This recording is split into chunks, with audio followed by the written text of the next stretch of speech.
Saudi अरब के एक शेख के पास उसकी पत्नी का फोन आता है और वह उससे कहने लगती है कि घर का जो नौकर है उसने मेरे साथ गलत किया है और आप फौरन से यहाँ पर आ जाओ, मुझे बहुत डर लग रहा है क्योंकि मैंने अपने आप को एक कमरे में बंद कर रखा है। अब जैसे ही पति इस बात को सुनता है तो वह फौरन से पुलिस के पास फोन करता है और पुलिस को अपने घर पर भेज देता है। थोड़ी देर में वह भी वहां पर पहुंच गया था, लेकिन जैसे ही पति वहां पर पहुंचता है और सभी लोग इकट्ठा होते हैं और उस हिंदुस्तानी नौकर को भी वहां पर पुलिस वालों के सामने खड़ा किया जाता है, तो यहाँ पर एक ऐसी बात खुलकर सामने आती है जिस बात को सुनने के बाद जो पुलिस वाले होते हैं वह कहने लगते हैं कि इंसानियत आज भी जिंदा है। क्या हुआ था ऐसा और किस वजह से पुलिस वालों ने ये बात कही थी, पूरी सच्चाई के बारे में जानने के लिए वीडियो को अंत तक जरूर देखें।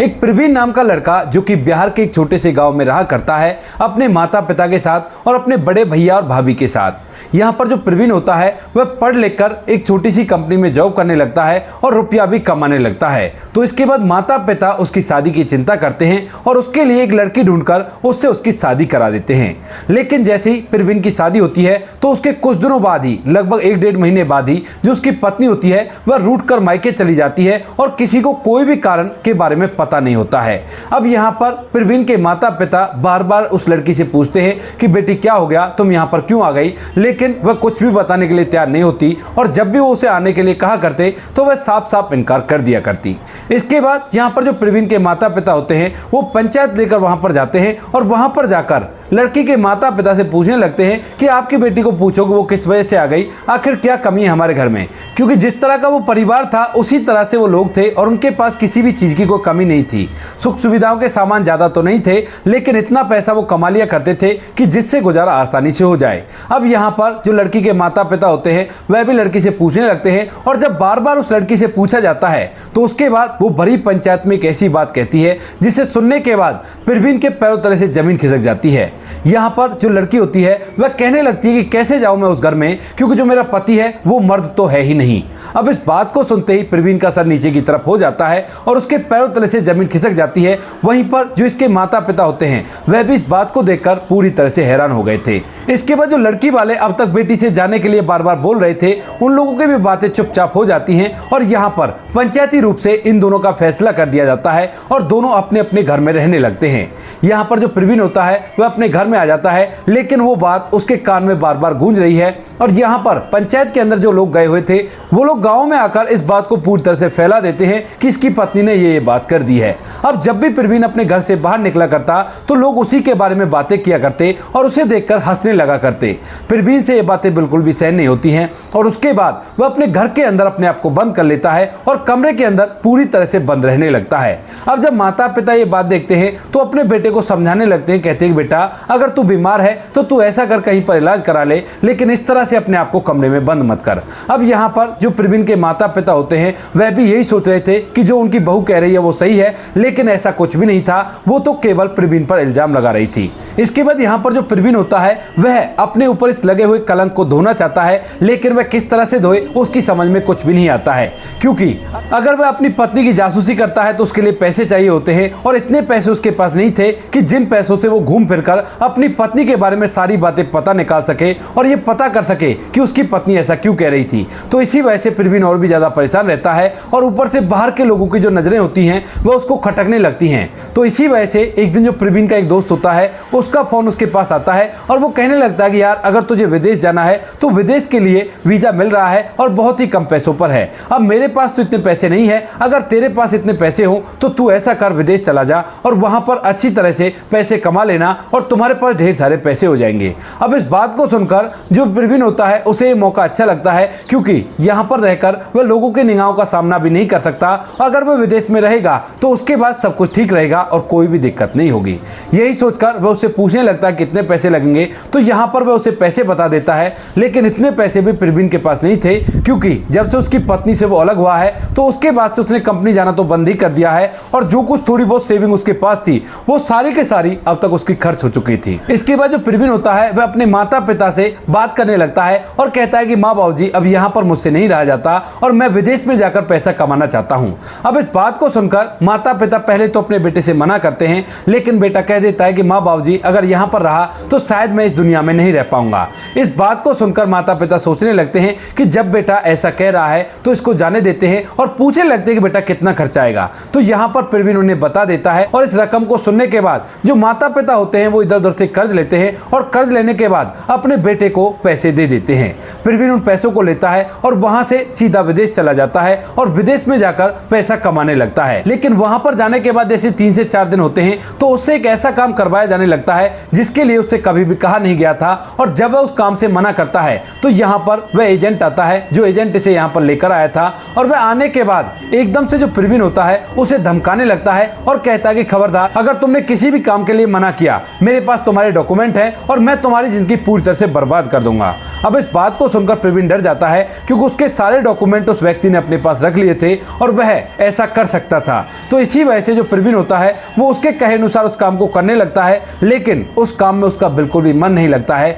क्योंकि उसकी ये बात तय नहीं हुई थी कि उसे ये काम भी करना पड़ेगा। इसके बाद प्रवीण धीरे धीरे वहां पर रहने लगता है और वह सोचने लगता है कि किस तरह से इसके चुंगल से निकला जाए। और यही सोचने के दौरान उसके दिमाग में ख्याल आता है कि क्यों ना पहले इसका भरोसा जीता जाए और उसके बाद इसके पास से अपने कागज ले लिए जाएंगे और उसके बाद मैं कहीं पर भी काम कर सकता हूं। इसके बाद यहाँ पर जो प्रवीण होता है वह भी ऐसा ही करता है, अपने एजेंट का भरोसा जीतने लगता है और उसकी चापलूसी सी करने लगता है। लगभग 6 महीने उसे इस तरह से करते हुए हो जाते हैं और जब उसका एजेंट पूरी तरह से उस पर विश्वास करने लगता है, लेकिन उसी समय पर जो प्रवीण होता है वह एक दिन अपने एजेंट को शराब पिलाता है और शराब पिलाने के बाद जब वह पूरी तरह से नशे में धुत हो जाता है तो उसके पास से अपने डॉक्यूमेंट्स को लेकर वहां से भाग जाता है। भागने के बाद वह इधर उधर सऊदी अरब में भटकने लगता है और भटकते भटकते अचानक से उसकी मुलाकात एक व्यक्ति से होती है जो कि सऊदी का ही शेख था, लेकिन वह भैंसों का काम किया करता था, यानी कि उसके पास ढेर सारे पशु थे और उन्हीं का व्यापार वह किया करता था। अब जैसे ही यहाँ पर प्रवीण उससे मुलाकात करता है तो यहाँ पर वह पूछता है कि तुम कहाँ के रहने वाले हो और यहाँ पर क्या कर रहे हो। तो उसके बाद प्रवीण अपनी पूरी कहानी सुनाता है और यहाँ पर जो वह शेख होता है वो कहता है कि अगर ऐसी बात है तो तुम मेरे यहाँ पर काम कर सकते हो और मैं तुम्हें इतने पैसे दे दूंगा, साथ में यहाँ पर जितना भी मुनाफा होगा उसमें से भी कुछ हिस्सा तुम्हारा रहेगा और उन पैसों को तुम अपने पास रख लेना। इस बात को सुनकर प्रवीण इसके पास काम करने के लिए तैयार हो जाता है और दिल लगाकर इसके पशुओं का पालन किया करता है और यहाँ पर रहकर मेहनत और ईमानदारी से काम करता है। अब जो प्रवीण होता है उसने अपना कोई बैंक अकाउंट नहीं खुलवाया था, तो इसी वजह से यहाँ पर जो भी उसे पैसे मिला करते हैं उसे उसी अरबी शेख को दे दिया करता है और कहा करता है कि जब मैं यहाँ से जाऊंगा तो उस टाइम पर आप मुझे इन पैसों को लौटा देना, क्योंकि अरबी शेख का व्यवहार काफी ज्यादा अच्छा था और इसी वजह से वह उस पर विश्वास कर लेता है। धीरे धीरे यहाँ पर काम करते हुए उसे लगभग 3 साल बीत जाते हैं और 3 साल के अंदर वह ढेर सारे रुपए पैसे कमा लेता है। अब जब उसके पास ढेर सारे रुपए पैसे हो गए थे, क्योंकि हिसाब में रखा करता था, भले ही पैसों को उस अरबी सेठ को दे दिया करता था। इसके बाद वह सोचने लगता है कि क्यों ना अब गांव में जाया जाए और वहां पर अपने पूरे परिवार को लेकर किसी दूसरे शहर में जाकर शिफ्ट हो जाऊंगा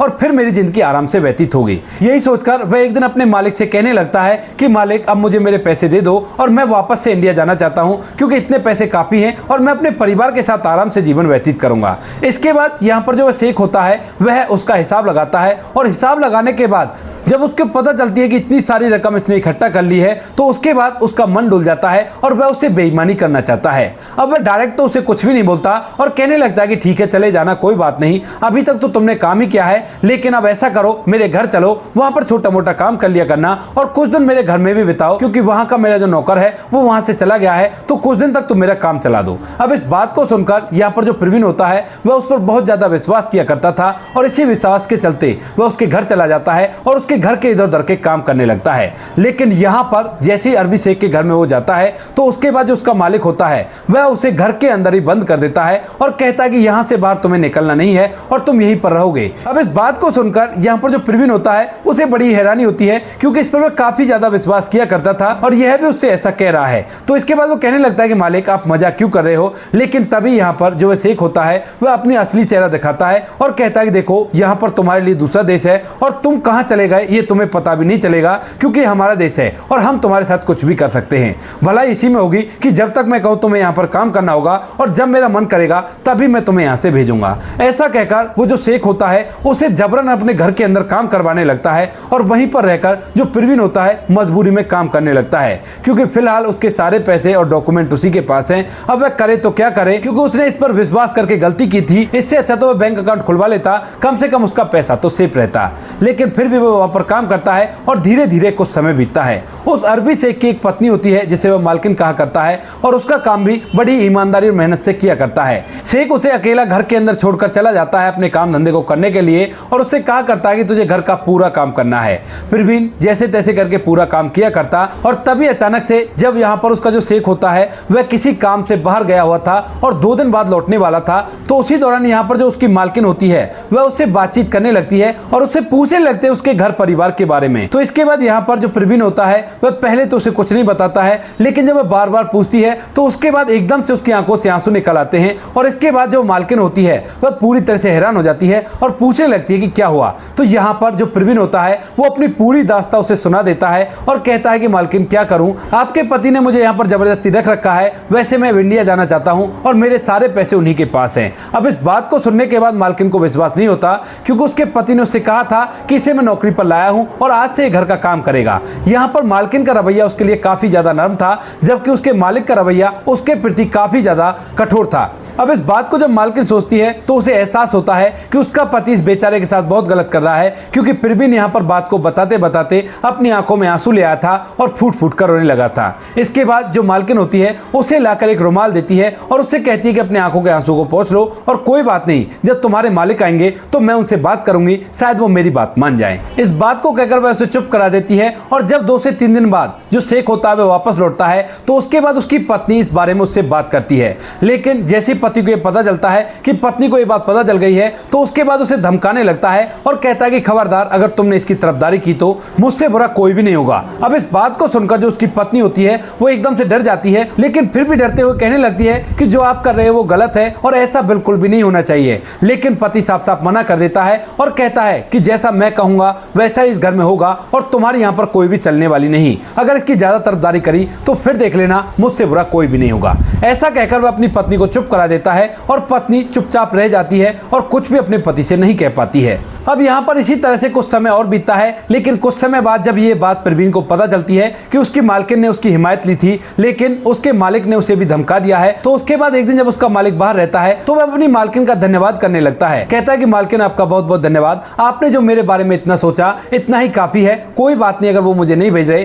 कभी ना कभी तो वो मुझे यहाँ से भेजेंगे ही। ऐसा कहकर प्रवीण चुप रह जाता है, लेकिन ये बात को सुनकर जो मालकिन होती है वह और भी ज्यादा भावुक हो जाती है और इसके बाद वह उसके बारे में बहुत सारी बातें सोचने लगती है, उसके परिवार के बारे में सोचने लगती है और तय करती है कि चाहे जो भी हो ये उसे वहां से उसके घर भेजकर रहेगी और इसके लिए चाहे उसे कुछ भी करना पड़े। वह एक दिन अपने पति के पास फोन करती है और उससे कहने लगती है कि आपने जो ये नौकर घर पे ला रखा है इसने मेरे साथ जबरदस्ती करने की कोशिश की है और मेरे साथ बहुत ही गलत हुआ है। मैंने अपने आप को एक कमरे में बंद कर रखा है और आप फौरन से यहाँ पर आ जाओ। उसके बाद जो मालिक होता है वो एकदम से गर्म हो जाता है और यहाँ पर सीधा वहां से पुलिस को फोन कर देता है और पुलिस भी उसके घर पर पहुंच जाती है। मालिक भी थोड़ी देर में आ गया था, तो यहाँ पर सच में ही जो मालकिन होती है वह अपने आप को एक कमरे में बंद करी हुई थी और यहाँ पर बाहर वह नौकर इधर उधर घूम रहा था। अब जैसे पुलिस वाले आकर उसे देखते हैं तो एकदम से उसे घुटनों पर बिठा देते हैं और कहते हैं कि अपने आप को हमारे हवाले कर दो। और यहाँ पर जो प्रवीण होता है वो बिना किसी मशक्कत के उनके सामने आत्मसमर्पण कर देता है। लेकिन इतनी देर में वहां पर जो मालिक होता है वह भी आ जाता है और जैसे यहाँ पर मालिक आता है तो पुलिस वाले उसकी पत्नी को भी बाहर बुलाते हैं और जब पुलिस वाले उससे पूछते हैं कि क्या हुआ था, किस किस तरह से बात हुई थी, तो वह कहने लगती है कि न जाने इसे क्या हो गया, ये अच्छी तरह से काम कर रहा था लेकिन अचानक से अपने पैसों का जिक्र करने लगा और कहा कि तुम मेरे पति मेरे पैसे नहीं दे रहे हैं और अब मैं तुम्हें बिल्कुल भी नहीं छोड़ूंगा। ऐसा कहकर ये मेरे पीछे भागने लगा, लेकिन उससे पहले मैंने अपने आप को कमरे में बंद कर लिया और उसके बाद सीधा अपने पति को फोन कर दिया और मेरे पति ने आप लोगों को फोन कर दिया। अब इस बात को सुनकर पुलिस वाले भी पूरी तरह से हैरान हो जाते हैं और यहाँ पर जो मालिक होता है वह भी एकदम से हैरान हो गया था, क्योंकि पुलिस वालों के सामने वो राज खुलने को जा रहा था जिस राज को उसने छुपा रखा था। अब इसके बाद जो मालिक होता है बात को दबाने की कोशिश करता है और उन्हें यहाँ से किसी भी तरह से उसे ले जाने की कहने लगता है। लेकिन तभी यहाँ पर जो पुलिस वाले होते हैं वो उससे पूछने लगते हैं प्रवीण से कि क्या हुआ था और किस वजह से तुम ऐसा कर रहे थे। तो यहाँ पर जो प्रवीण होता है वह उनसे कहने लगता है कि साहब देखो, बुरा मत मानना, लेकिन मेरे दिमाग में कोई ना कोई परेशानी हो गई है, क्योंकि पिछले इतने सालों से मैं यहाँ पर रह रहा हूँ और यहाँ पर इस तरह से मुझे इन्होंने अपने पास रखा था, लेकिन उसके बाद इन्होंने मेरे पैसे देने से मुझे मना कर दिया और मुझे अपने घर के अंदर इस तरह से रखा और मुझ पर काम करवाया। अब ना जाने अचानक से मेरे दिमाग में क्या हुआ, वरना मैं तो मालकिन की इज्जत किया करता हूँ, वो बहुत अच्छी हैं, और ये जो कुछ भी हुआ है इसके बारे में मुझे कुछ भी ख्याल नहीं है। अब इस बात को सुनकर पुलिस वाले भी हैरान हो जाते हैं और यहाँ पर पूरी की पूरी सच्चाई पुलिस वालों के सामने आ गई थी। अब जैसे ये सच्चाई पुलिस वालों के सामने आती है तो यहाँ पर जो शेख होता है वह एकदम से पूरी तरह से डर जाता है, क्योंकि यहाँ पर जो कुछ भी हो रहा था वह एक क्राइम था और इस क्राइम के लिए उस शेख को भी सजा मिल सकती थी, क्योंकि पुलिस वालों के सामने ये सच्चाई आ चुकी थी। इसके बाद यहाँ पर जो शेख होता है वह एकदम से बात को पलटने की कोशिश करता है, लेकिन पुलिस वाले इस बात को पूरी तरह से समझ गए थे और उसके बाद वह शेख को धमकाने लगते हैं और कहते हैं कि यह बिल्कुल भी ठीक नहीं है और तुमने जो कुछ भी किया है उसकी सजा तुम्हें जरूर से मिलेगी। ऐसा कहकर वह उसे वहां से ले जाने लगते हैं, लेकिन तभी जो शेख होता है वह उन्हें कुछ पैसों का लालच देता है, लेकिन तभी जो पुलिस वाले होते हैं वह बड़े ईमानदार थे और इंसानियत उनके अंदर कूट कूट कर भरी हुई थी। वह कहने लगते हैं कि पैसों की हमें जरूरत नहीं है, आप इसके पैसे दे दो अगर बचना चाहते हो, और इसको बाइज्जत यहाँ से जाने दो, क्योंकि कोई भी व्यक्ति भरोसा करके हमारे देश में आता है और उसके साथ बिल्कुल भी ऐसा नहीं करना चाहिए। इसके बाद जो यहाँ पर वह शेख होता है वह उसके पूरे पैसे लौटाता है और यहाँ पर जो पुलिस वाले होते हैं वह इस बात को यहीं पर संभाल लेते हैं। जो प्रवीण होता है उसके लिए टिकट का इंतजाम किया जाता है और उसे बाइज्जत वहां से वापस भेज दिया जाता है। यहाँ पर आने के बाद जो प्रवीण होता है वह बार बार मालकिन का शुक्रगुजार होता है, क्योंकि ये सब कुछ जो कुछ भी हुआ था वह मालकिन की वजह से हुआ था और उन्होंने उससे ये करने के लिए कहा था। वापस लौटने के बाद वह अपने घर वालों के पास आता है और घर वालों को लेकर पास ही के शहर में बस जाता है और वहां पर अपने परिवार के साथ आज तक भी अपना जीवन व्यतीत कर रहा है। उसने शादी कर ली है, उसके बच्चे भी हैं और उसकी उम्र फिलहाल 28 साल है। तो दोस्तों ये थी कहानी प्रवीण की, जो कि विदेश पैसा कमाने के लिए गया था, लेकिन वहां पर फंस गया और उसके बाद उसने दोनों ही चीज देखी। एक तो ऐसा इंसान जिसके अंदर बिल्कुल भी इंसानियत नहीं थी और एक ऐसी महिला जो उसी की पत्नी थी और उसके अंदर इंसानियत फूट फूट कर भरी हुई थी। आप क्या कहना चाहते हो इन दोनों के बारे में? आपकी जो भी राय कमेंट सेक्शन में लिख सकते हो, लोगों के साथ शेयर कर सकते हो। वीडियो अगर अच्छी लगी हो तो वीडियो को लाइक और चैनल को सब्सक्राइब जरूर करें, ताकि हमें थोड़ा सा हौसला मिल सके आप लोगों के लिए ऐसे अच्छे वीडियो बनाने के लिए। इन कहानियों को सुनाने का उद्देश्य किसी को परेशान करना बिल्कुल भी नहीं है। ये कहानी आपको इसलिए सुनाई जाती है ताकि आप लोग इन कहानियों में से कुछ ना कुछ सीख सको और अपने जीवन में उस चीज़ को अप्लाई कर सको। मिलते हैं किसी नेक्स्ट वीडियो नए टॉपिक के साथ, तब तक के लिए जय हिंद, जय भारत, जय हिंदुस्तान।